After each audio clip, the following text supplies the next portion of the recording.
है watch dog का role वो नहीं अभी अच्छा तक नसीम साहब, मैं आपकी बात से जो समझ रहा हूं, यानी आप अब इशारा कर रही हैं गुड गवर्नेंस के जरिए, यानी इस बात में तो जाहिर है कोई शक नहीं कि हम एक अरसे तक ऑर्डिनेंसेस के जरिए गवर्नेंस करते रहे हमारी हुकूमतें, यानी हम अगर आमरीत की बात करें, अब जरूरत है कि जो लेजिस्लेटर्स हैं उन पर यह जिम्मेदारी आयद होती है, हुकूमत पर यह जिम्मेदारी आयद होती है कि वो गुड गवर्नेंस दें। और ये लफ्ज बारहा इस्तेमाल होता है, मतलब सिंपली तो ये है कि जो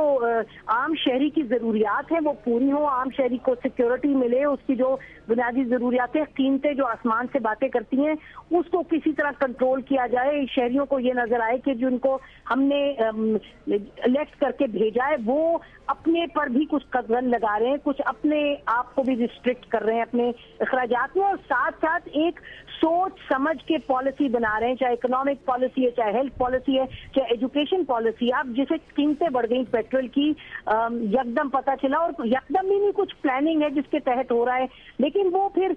इसको किस हद तक ये डिबेट होती है चीज, किस हद तक आम शहरी को समझाई जाती है ये चीज, और किस हद तक जो आम शहरी की जो जरूरियात हैं, जो महंगाई जो खाए जा रही है आम शहरी को, उस पर किस तरीके से, किस हद तक ये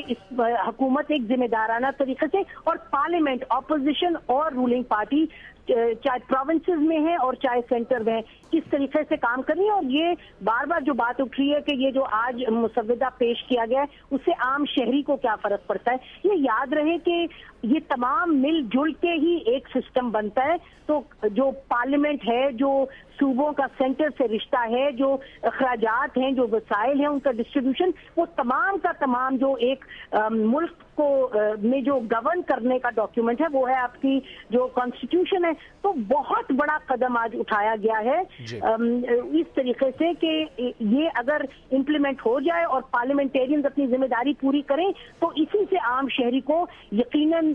वो मिलेगा जो उनका दस्तूरी हक है। बहुत बहुत शुक्रिया नसीम जहरा साहिबा आपका। दुनिया न्यूज़ की डायरेक्टर करंट अफेयर्स हमसे गुफ्तगू कर रही थी और उनका कहना था कि अगर जिस तरह से, जिस अंदाज से ये तरामीम पेश की गई हैं या मुसव्वदा पेश किया गया है, अगर ये मंजूर होता है, ये पास होता है, जिसके बारे में तवक्को की जा रही है कि ये पास हो जाएगा पार्लियामेंट से, तो यकीनी तौर पर आम लोगों को, आम शहरियों को भी इसका फ़ायदा पहुँचेगा, क्योंकि इसके असरात ग्रास रूट लेवल तक पहुँचेंगे। एक ऐसे वक्त में कि जब 18वीं तरमीम का मुसव्वदा कौमी असम्बली में पेश किया जा रहा था और आज पेश किया जा चुका है, ऐसे वक्त में जब सुप्रीम कोर्ट ने हुकूमत को ये हिदायत दी हैं कि वो फौरी तौर पर स्विस मुकदमात रीओपन करने के लिए स्विस हुकाम को ख़त लिखे, क्योंकि इससे पहले नैब ने सुप्रीम कोर्ट को बताया था कि नैब ने ख़त लिखा है, लेकिन अब इतलात ये आ रही हैं कि नैब का लिखा हुआ ख़त अब भी वज़ीर क़ानून के पास घर में मौजूद है। आज attorney general of Pakistan Anwar Mansoor Khan ने इस्तीफ़ा दे दिया है और उन्होंने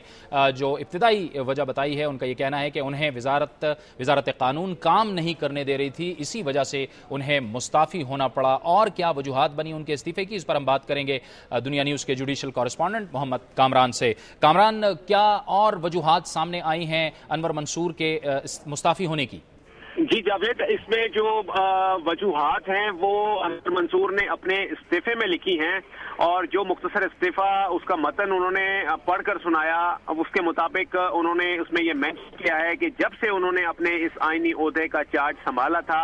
वो अटॉर्नी जनरल के मनसब पर फाइज हुए थे, उस वक्त से उन्हें वजारत कानून और वफाकी वजीर कानून का ताउन हासिल नहीं रहा, और जिसकी वजह से उन्हें अपने जो फराइज मनसबी थे उसको आइन और कानून के मुताबिक चलाने में मुश्किलात पेश आ रही थी, और यही वजह है कि उन्होंने अपने ओहदे से मुस्ताफी होने का फैसला किया। अच्छा कामरान, ये भी इतलात थी कि उनसे इस्तीफा लिया गया है, इन इतलात में किस हद तक सदाकत है?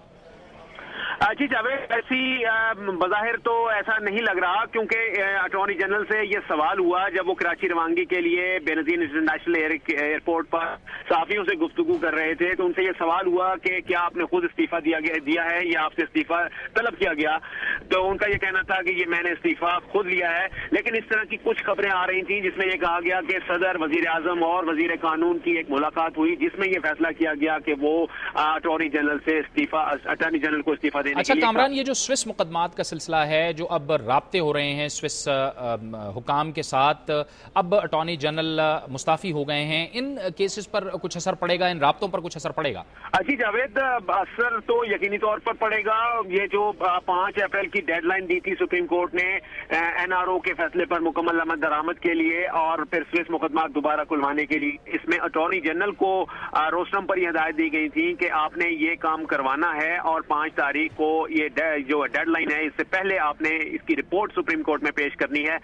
तो अब जाहिर है कि अटॉर्नी जनरल का ऑफिस खाली हो गया है। अगरचे किसी डिप्टी अटॉर्नी जनरल को कायम मकाम अटॉर्नी जनरल का चार्ज दिया जाएगा, लेकिन जाहिर है जो पेशरफ्त एक अटॉर्नी जनरल दिखा सकते थे वो उनका कायम मकाम नहीं दिखा सकेगा। तो यकीनी तौर पे हम ये कह सकते हैं कि उस पेशरफ्त में स्विस मुकदमात खुलवाने में और NRO की दीगर इम्प्लीमेंटेशन में यकीनी तौर पर डिले होगा। बहुत बहुत शुक्रिया मोहम्मद कामरान, हमें तफसील से बता रहे थे कि अटॉर्नी जनरल अनवर मंसूर क्यों मुस्ताफी हुए हैं। अनवर मंसूर का कहना है कि उन्होंने अपने जो तहफ़्फ़ुज़ात थे वो सदर आसिफ अली ज़रदारी और हुकूमत के सामने रख दिए थे, लेकिन उनके तहफ़्फ़ुज़ात दूर नहीं किए गए। वज़ारत क़ानून का कहना है कि अनवर मंसूर खान अपने रवैये की वजह से मुस्ताफी हुए हैं। वक्त हुआ चाहता है एक ब्रेक का, और ब्रेक के बाद जिक्र होगा कि लाहौर में जिना अस्पताल में सहाफ़ियों पर डॉक्टर्स ने तशद्दुद किया, डॉक्टर्स का क्या मौक़िफ़ है, इस पर हम तफसील से गुफ्तगू करेंगे, लेकिन पहले हम लेंगे एक ब्रेक।